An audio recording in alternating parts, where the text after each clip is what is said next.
नमस्कार प्यारे साथियों, स्वागत है पुनः आप सभी का एक बार एड्यूजब टीच प्लेटफॉर्म पर। आज गुरु पूर्णिमा के पावन अवसर पर सभी छात्रों को गुरु पूर्णिमा की हार्दिक शुभकामनाएं। इन्हीं शुभकामनाओं के साथ हम अपने अगले टॉपिक को शुरू करने से पहले मैं आपको एक बात कह देता हूं कि जो व्यक्ति अपने लक्ष्य की ओर निरंतर प्रयास करता है वह व्यक्ति कभी असफल नहीं होता। निरंतर प्रयास कैसे होगा? आपको डेडिकेट होकर स्टडी करनी है, नियमित समय से आपको पढ़ना है, नोट्स कैरी करने हैं, स्वयं के शॉर्ट नोट्स कैरी करो आप, जिससे आपको तरीका पता पड़े कि किस प्रकार से हमें पढ़ना है और क्या क्या पढ़ना है और किन शब्दों को, किन वाक्यों को, किन तथ्यों को हमें छोड़ना है। तो इन्हीं बात के साथ एक बार फिर मैं स्वागत करता हूं आप सभी का एड्यूजब टीच प्लेटफॉर्म पर। आज हम राज्य के नीति निर्देशक तत्वों के बारे में पढ़ेंगे जो हमारे संविधान के अंदर वर्णित है। ठीक है दोस्तों, बिना टाइम गवाए, क्योंकि एग्जाम्स अब 2 ही महीने शेष है, अगस्त और सितंबर। तो फिर बिना देरी किए हम शुरू करते हैं राज्य के नीति निर्देशक तत्व।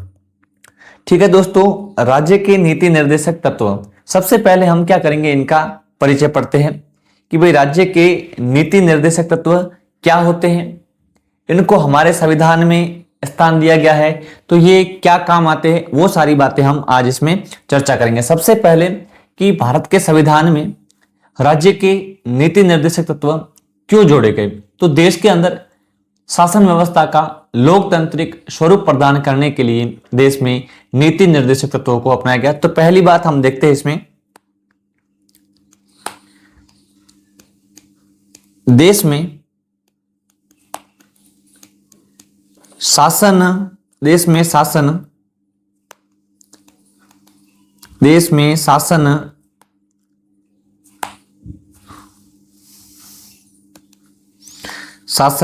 व्यवस्था को लोकतांत्रिक, देश में शासन व्यवस्था को लोकतांत्रिक स्वरूप प्रदान करने के लिए देश में शासन व्यवस्था को लोकतांत्रिक स्वरूप, कैसा स्वरूप होना चाहिए, हमारे देश में जो लोकतंत्र अपनाया गया है उस लोकतंत्र को इंप्लीमेंट करने के लिए, लागू करने के लिए देश के संविधान के अंदर राज्य के नीति निर्देशक तत्वों को शामिल किया गया। अगला आता है कि राज्य के नीति निर्देशक तत्व, इसका उल्लेख संविधान के कौन से भाग और संविधान के कौन से अनुच्छेद के अंदर किया गया है। तो दोस्तों हम देखते हैं मौलिक अधिकारों के बाद अगला कौन सा आता है, जो मौलिक अधिकार नागरिकों को दिए गए थे, नागरिकों के अधिकार थे, वहीं राज्य के नीति निर्देशक तत्व उसके अगले भाग भाग संख्या 4 और अनुच्छेद 36 से 51 के अंदर अपने राज्य के नीति निर्देशक तत्व डीपीएसपी आते हैं। तो इसका उल्लेख कहां मिलता है, इसका हम देखते हैं उल्लेख। तो हमारे संविधान के अंदर डीपीएसपी का उल्लेख कहां मिलेगा, आपको उल्लेख मिलेगा संविधान का आपके भाग संख्या 4। संविधान का कौन सा भाग? भाग संख्या 4। और इसके अंदर आपको मिलेगा अनुच्छेद कौन से, तो आपको अनुच्छेद संख्या 36 से लेकर अनुच्छेद 51 तक आपको डीपीएसपी मिलेंगे देखने को। तो हमने देखा अनुच्छेद 12 से 35 तक तो मौलिक अधिकार थे और उसके बाद अनुच्छेद 36 से अनुच्छेद 51 तक हमें राज्य के नीति निर्देशक तत्व देखने को मिलते हैं। अब अगली बात हम देखते हैं, नेक्स्ट बात,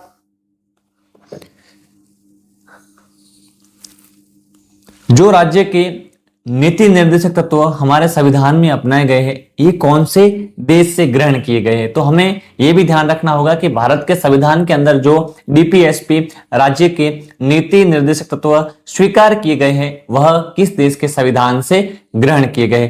तो इसमें देखते हैं, यह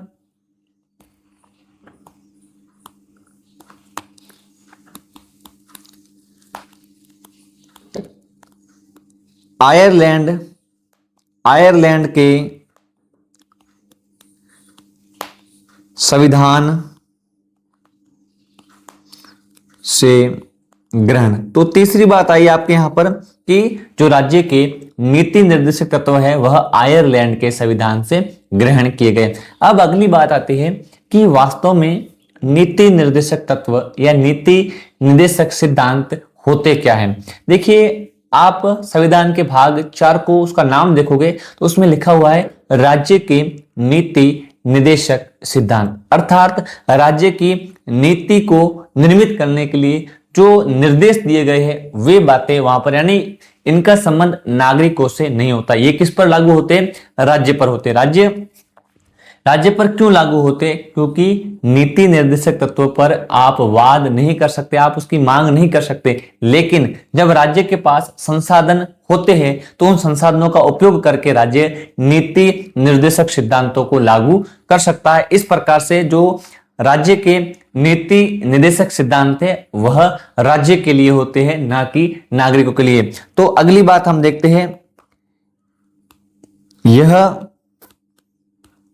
राज्य के लिए होते हैं, यह राज्य के लिए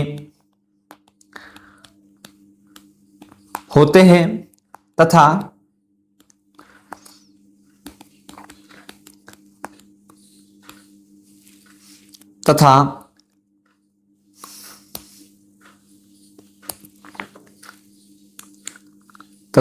संसाधनों की पूर्ति होने पर इन्हें लागू किया जाता है। ठीक है, तो ये बात भी आपको ध्यान रखनी है कि डीपीएसपी जो होते हैं वो राज्य के लिए होते हैं, और जब राज्य के पास संसाधनों की पूर्ति हो जाती है तो उस पूर्ति का उपयोग करके राज्य इनको लागू कर सकता है। इस प्रकार से आपने देखा डीपीएसपी का एक छोटा सा परिचय। अब आगे हम देखेंगे, इसके कुछ विद्वान थे, उन्होंने डीपीएसपी के बारे में कुछ कथन कहे कि राज्य के नीति निर्देशक सिद्धांत कूड़ेदान है, किसी ने चेक कहा है, किसी ने कहा है कि ये संविधान की मूल आत्मा है। तो हम 4-5 विद्वानों के बारे में इसके चर्चा करेंगे। तो आगे हम देखेंगे प्रमुख कथन, डीपीएसपी के बारे में प्रमुख कथनों के बारे में चर्चा करेंगे। तो नेक्स्ट आता है आपके प्रमुख कथन। अब कौन से विद्वान ने क्या कथन, कौन सा स्टेटमेंट दिया है, हमें वो देखना है। सबसे पहला आता है ग्रेनविल ऑस्टिन। हम किसके बारे में चर्चा करेंगे? सबसे नंबर फर्स्ट हम लेते हैं ग्रेनविल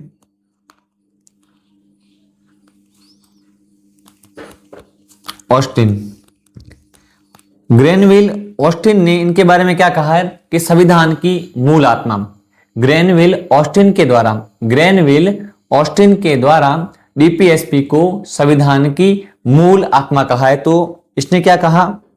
इसने कहा डीपीएसपी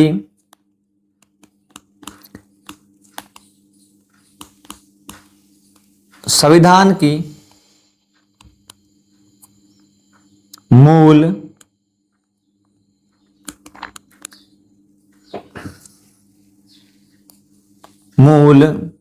आत्मा है। ठीक है, तो डीपीएसपी को संविधान की मूल आत्मा किसने कहा? तो आपको देखना है इसमें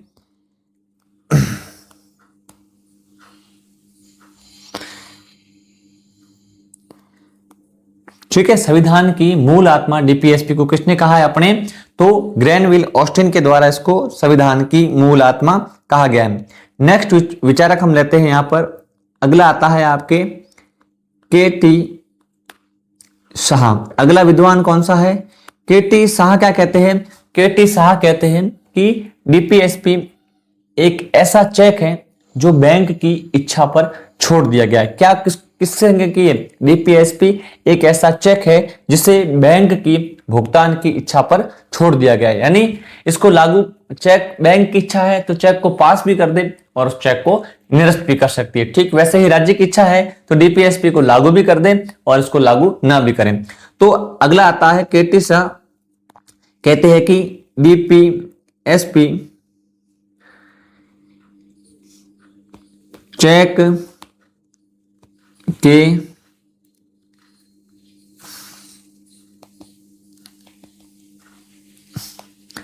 एक ऐसा चेक है जो बैंक की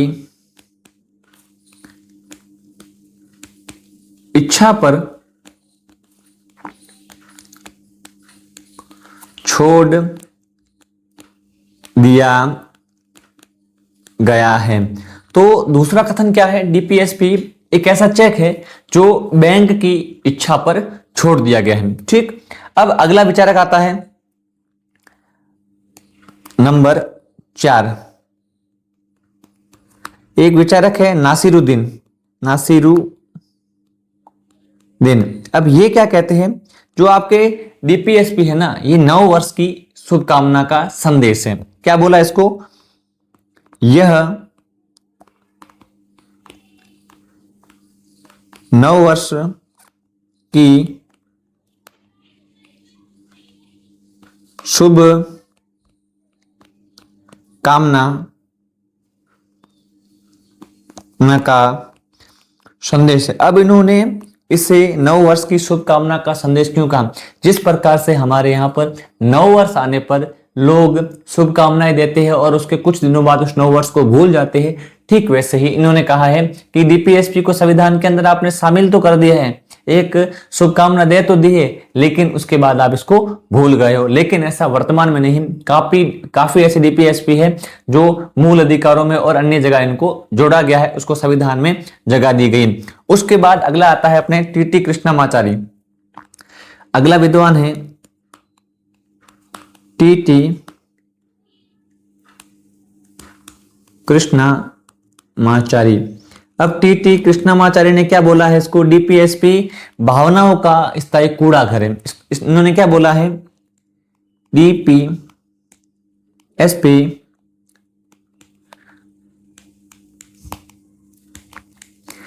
भावनाओं का स्थायी कूड़ा घर है।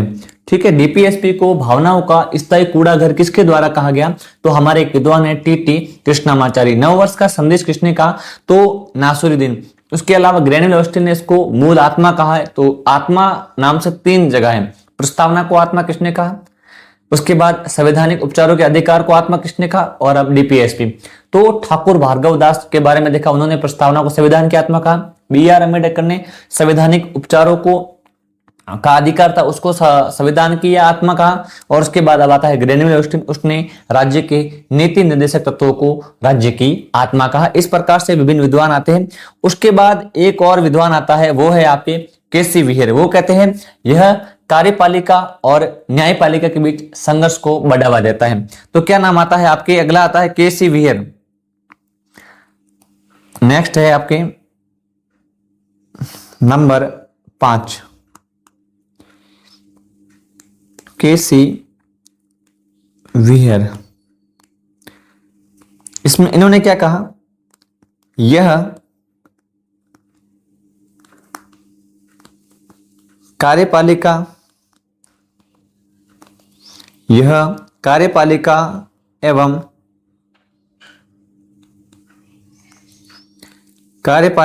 एवं न्यायपालिका के मध्य क्या करता है, संघर्ष को बढ़ावा देता है, संघर्ष को बढ़ावा देता है। तो डीपीएसपी है ना, ये क्या करता है, के.सी. व्हीयर के अनुसार इससे कार्यपालिका और न्यायपालिका दोनों आपस में संघर्ष में आ जाती है, दोनों आपस में लड़ लेती है। कैसे लड़ती है, जैसे डीपीएसपी को कभी कभी मौलिक अधिकारों को प्राथमिकता दी जाती है, क्योंकि न्यायपालिका को मौलिक अधिकारों का रक्षक कहा गया है। तो न्यायपालिका मौलिक अधिकारों की रक्षा करने के लिए सरकार का विरोध करती है। तो इस प्रकार से इनमें आपस में क्या हो जाता है, संघर्ष हो जाता है। इस प्रकार से के.सी. व्हीयर ने क्या कहा है कि जो डीपीएसपी होते हैं वह कार्यपालिका और न्यायपालिका के मध्य क्या होते हैं, संघर्ष का कारण होते। इनके मध्य संघर्ष होता रहता है। अब एक अंतिम विद्वान देखते हैं, डॉक्टर राजेंद्र प्रसाद। उन्होंने कहा है कि जो डीपीएसपी के सिद्धांत होते हैं इसका उद्देश्य जनता के कल्याण को प्रोत्साहित करने वाली सामाजिक व्यवस्था का निर्माण करना है। डीपीएसपी का उद्देश्य क्या होता है? जनता के कल्याण को प्रोत्साहित करने वाली सामाजिक व्यवस्था का निर्माण करना। अंतिम विद्वान के बारे में देखेंगे, नंबर 6 और अपने आते हैं डॉक्टर राजेंद्र प्रसाद। तो डॉक्टर राजेंद्र प्रसाद कौन थे? डॉक्टर राजेंद्र प्रसाद भारत के पहले राष्ट्रपति और संविधान सभा के अध्यक्ष थे। संविधान सभा के अध्यक्ष डॉक्टर राजेंद्र प्रसाद ने क्या कहा है कि जो डीपीएसपी होते हैं ना, इनका उद्देश्य जनता के कल्याण को प्रोत्साहित करने वाली सामाजिक व्यवस्था का निर्माण करना है। तो डीपीएसपी को डॉक्टर राजेंद्र प्रसाद क्या कहते हैं?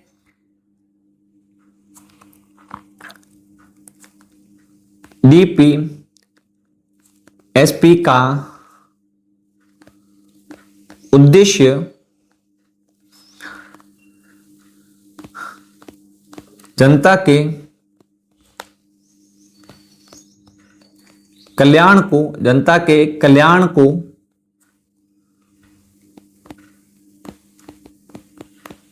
प्रोत्साहित करने वाली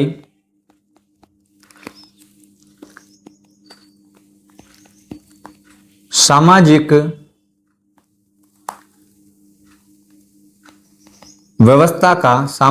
व्यवस्था का निर्माण करना है। आपके सामने 6 स्टेटमेंट है, आपको इन 6 स्टेटमेंट के बारे में देखना है। कौन कौन से स्टेटमेंट, एक बार वापस चर्चा करते हैं। पहला कथन है ग्रेनविल ऑस्टिन ने डीपीएसपी को क्या कहा? तो हम बात करते हैं ग्रेनविल ऑस्टिन की, ठीक है। क्या नाम है आपके? Granville Austin. ग्रेनविल ऑस्टिन कहता है डीपीएसपी संविधान की मूल आत्मा है।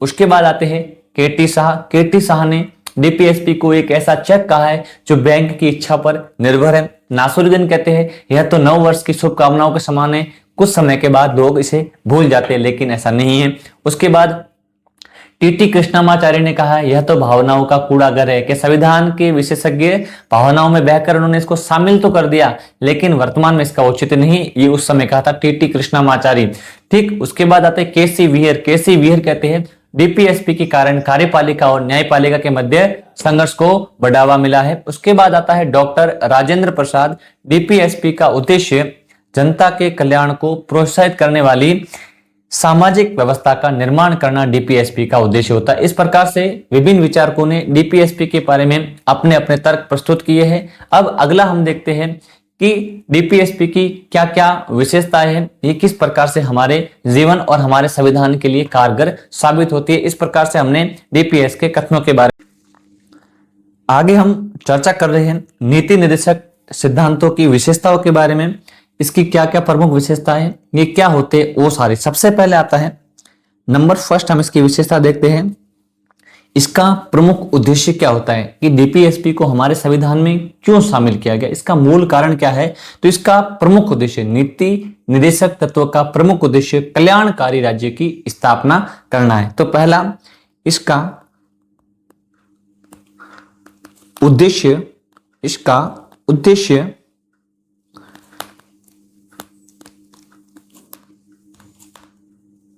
कल्याणकारी राज्य की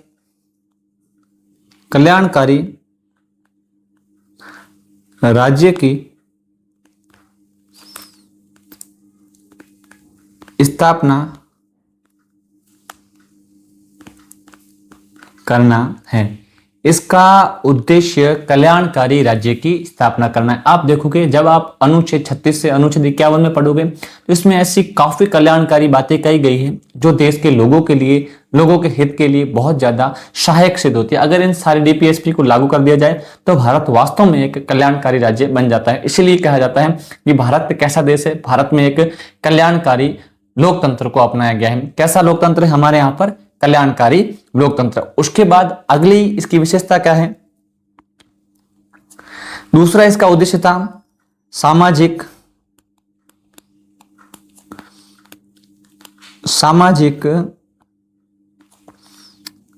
आर्थिक लोकतंत्र की सामाजिक आर्थिक लोकतंत्र की स्थापना करना। देखिए दोस्तों, अगला क्या है, इसमें कहा गया है स्थापना करना। ठीक है, डीपीएसपी किसकी स्थापना करते हैं? सामाजिक आर्थिक लोकतंत्र। सामाजिक आर्थिक लोकतंत्र क्या होता है कि समाज के अंदर विभिन्न वर्गों में, विभिन्न लोगों में जो आर्थिक असमानता पाई जाती है, उस आर्थिक असमानता को कम करने के प्रयास हमारे डीपीएसपी में किए गए। जहां पर सामाजिक आर्थिक लोकतंत्र होता है, वहां पर सभी लोगों को समान आय देने की बात की जाती है। जो पुरुष और महिला में जो इनकम का भेदभाव होता है कि महिलाओं की सैलरी कम होती है, पुरुषों की ज्यादा होती है, उसको बराबर करने की बात होती है। ऑल ओवर हम देखते हैं आर्थिक रूप से सभी लोगों को समान करने की बात की जाती है सामाजिक आर्थिक लोकतंत्र में, और यही विशेषता हमारे डीपीएसपी में शामिल की गई। उसके बाद आप देखते हो यह वाद योग्य नहीं होते। वाद योग्य क्या होता है? हमने मौलिक अधिकार में चर्चा किया था, यह अवाद योग्य होते हैं, यह अवाद योग्य होते हैं, या इन पर आप वाद विवाद नहीं कर सकते। जैसे मौलिक अधिकारों का उल्लंघन होने पर हम न्यायालय के शरण में जा सकते थे, ठीक वैसे हम डीपीएसपी को लागू करवाने के लिए न्यायालय की शरण में नहीं जा सकते। किसी भी कंडीशन में अगर आपके डीपीएसपी का उल्लंघन होता है, अगर सरकार लागू नहीं करती, तो हम किसी भी परिस्थिति में न्यायालय की शरण में नहीं जा सकते। इसीलिए इसको क्या कहा जाता है? अवाद योग्य। उसके बाद इसकी प्रकृति कैसी है? गैर। इसलिए इसकी प्रकृति कैसी हो गई? इस प्रकार से इसकी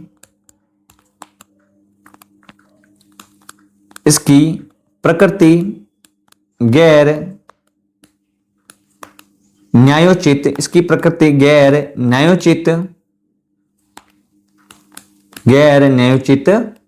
होती है। इस प्रकार से इसकी प्रकृति कैसी होती है? गैर न्यायोचित। इसका उल्लंघन होने पर कोई भी आपको न्याय प्राप्त नहीं होगा। आपका उल्लंघन होगा तो आप न्यायालय में जाकर इसको लागू नहीं करवा सकते। अगली बात आती है, इसकी प्रकृति होती है सकारात्मक। इसकी प्रकृति और कैसी होती है? यह सकारात्मक प्रकृति के होते हैं। हमने मौलिक अधिकारों में देखा था कि मौलिक अधिकार कुछ सकारात्मक प्रकृति के थे और कुछ नकारात्मक। नकारात्मक का मतलब अगर एक अधिकार किसी दूसरे के विरोध में दिया जाता है तो हो गया नकारात्मक। एक का आप उल्लंघन कर रहे हो और एक को फायदा दे रहे हो, लेकिन यहां पर लोगों का भला ही करना है। आप इनका उपयोग किसी का बुरा करने या किसी को नुकसान पहुंचाने के लिए या किसी को कम करने के लिए नहीं कर सकते। डीपीएसपी का मूल उद्देश्य क्या होता है? जनता का कल्याण करना। और जहां पर भला करने की बात आती है तो आप ऐसी प्रकृति को आप सकारात्मक प्रकृति कह सकते हो। इस प्रकार से हम इसको कहते हैं सकारात्मक प्रकृति के मौलिक अधिकार। ठीक, उसके बाद अगला आता है, यह स्वतः लागू नहीं होते बल्कि राज्य द्वारा इनको लागू करना पड़ता है। अगली बात आती है, यह स्वतः लागू नहीं होते, यह स्वतः लागू नहीं होते बल्कि राज्य द्वारा इसे लागू करना पड़ता है। तो दोस्तों आपको ध्यान रखना है, जिस प्रकार से मौलिक अधिकार स्वतः लागू हो जाते हैं आपको मिलने के बाद, फिर आपका उससे आपको छीन नहीं सकते कोई, लेकिन डीपीएसपी को लागू करने के लिए ये अपने आप लागू नहीं, जिस संविधान में शामिल कर दिया और लागू हो गया, ऐसा नहीं होता है। जब राज्य के पास संसाधन होते हैं तो उन संसाधनों का उपयोग करके राज्य के द्वारा इनको लागू किया जाता है, ये अपने आप लागू नहीं होते। आपको ध्यान रखना है, मौलिक अधिकार स्वतः लागू होते हैं और डीपीएसपी स्वतः लागू नहीं होते। उसके बाद यह बाध्यकारी नहीं होते। अगली अंतिम बात हम करेंगे, यह बाध्यकारी नहीं होते। अगला होता है, ये बाध्यकारी नहीं होते, इसको लागू करना कोई अनिवार्य नहीं है। सरकार के पास अगर संसाधन है तो लागू कर सकते हैं, संसाधन नहीं है तो जरूरी नहीं है, क्योंकि डीपीएसपी वादयोगी नहीं है। अगली बात, बाध्यकारी नहीं है। बाध्यकारी का मतलब होता है आपको मिलना ही चाहिए, ऐसा कोई बात संविधान में नहीं कहेगी। इस प्रकार से हमारे संविधान के अंदर डीपीएसपी अर्थात राज्य के नीति निर्देशक तत्वों की निम्न विशेषताएं देखी। पहला हमने इसका देखा कि इसका उद्देश्य क्या है। तो आपने देखा इसका उद्देश्य एक कल्याणकारी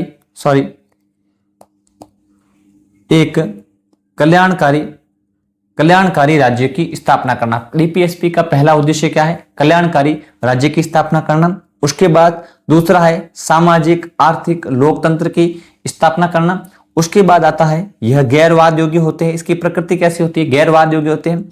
यह गैर न्यायोचित होते हैं, यानी आप इसको प्राप्त करने के लिए न्यायालय के शरण में नहीं जा सकते और ना ही न्यायालय इसके लिए कुछ प्रावधान कर सकता है।